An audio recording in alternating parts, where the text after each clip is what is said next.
he returned to Nigeria, Achebe was promoted at the MBS to the position of Director of External Broadcasting. One of his first duties was to help create the Voice of Nigeria network. The station broadcast its first transmission on New Year's Day 1962 and worked to maintain an objective perspective during the turbulent era immediately following independence. In 1962, Achebe attended a conference of African writers in English at the Makerere University College in Kampala, Uganda.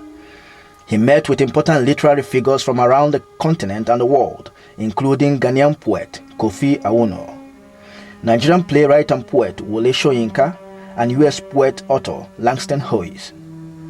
Among the topics of discussion was an attempt to determine whether the term African literature ought to include work from the diaspora or solely that writing composed by people living within the continent itself. Achebe indicated that it was not a very significant question, and that scholars would do well to wait until a body of work were large enough to judge. Writing about the conference in several journals, Achebe hailed it as a milestone for the literature of Africa and highlighted the importance of community among isolated voices on the continent and beyond. While at Makerere, Achebe was asked to read a novel written by a student, James Ngugi, later known as Ngugi wa Thiong'o, called Weep Not Child. Impressed, he sent it to Alan Hill at Heinemann, which published it 2 years later to coincide with its paperback line of books from African writers. Hill indicated this was to remedy a situation where British publishers regarded West Africa only as a place where you sold books. Achebe was chosen to be general editor of the African Writers series, which became a significant force in bringing post-colonial literature from Africa to the rest of the world. As these works became more widely available, reviews and essays about African literature, especially from Europe, began to flourish. Bristling against the commentary flooding his home country, Achebe published an essay titled Where Angels Fear to Tread in the December 1962 issue of Nigeria magazine. In it, he distinguished between the hostile critic, entirely negative, the amazed critic, entirely positive, and the conscious critic who sees a balance. He lashed out at those who critiqued African writers from the outside, saying, and I quote, "No man can understand another whose language he does not speak, and language here does not mean simply words, but a man's entire worldview," unquote. What is it actually you are doing? You are doing a book. We are making a video documentary on Chinua Achebe as a person and his person in relation to Things Fall Apart and other books which he has written. So we know that as a professor of theater arts, you have some theatrical intellectualism that you can infuse into this documentary on Achebe as a person. So the first shot is, who do you think Achebe is? The Colossus.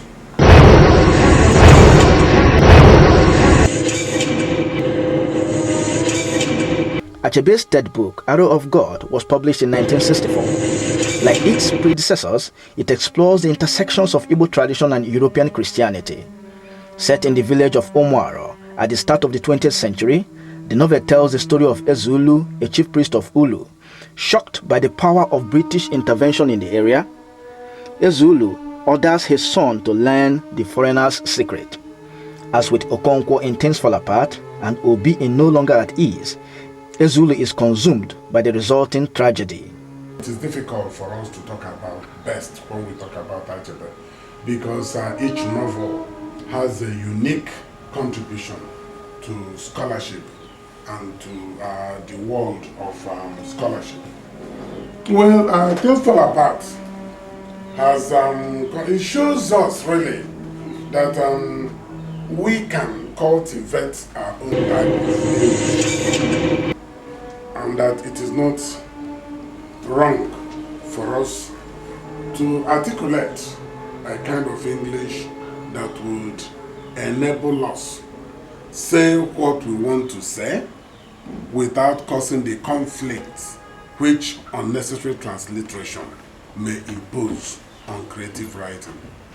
You see, so as far as that work is concerned, it tells a story, a timeless story, and the story is told in a good language, without checkered or contorted diction.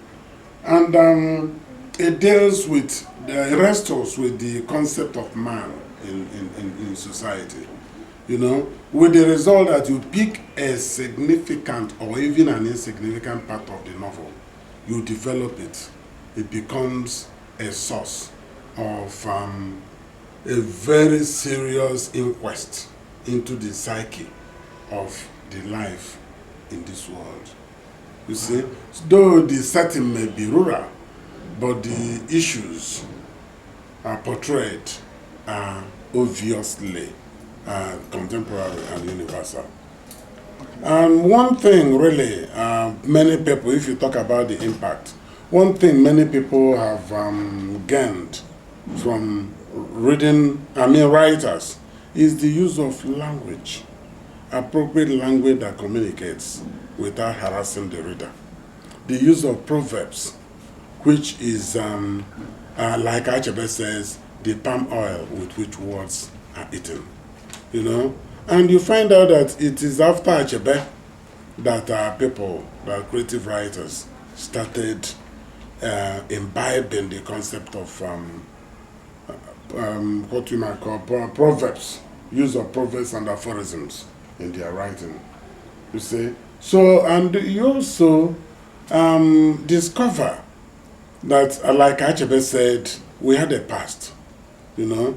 In Money Yet on Creation Day, he said he wants his people to know that despite their imperfections, their past was not one long night of savagery from which the Europeans, acting on God's behalf, delivered them.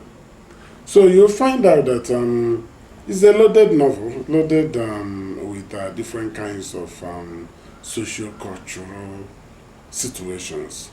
But it is really, it might be the first of Achebe, but I kind of have a kind of, likeness for Hour of God. To me, Hour of God is a masterpiece in the sense that it deals with what Things Fall Apart fails to do, you know. Some people may call it a trilogy, because stemming from Things Fall Apart through Hour of God to A Man of the People.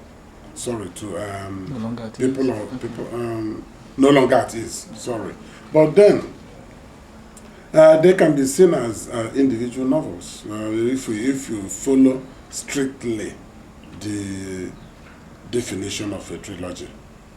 But that is beside the point.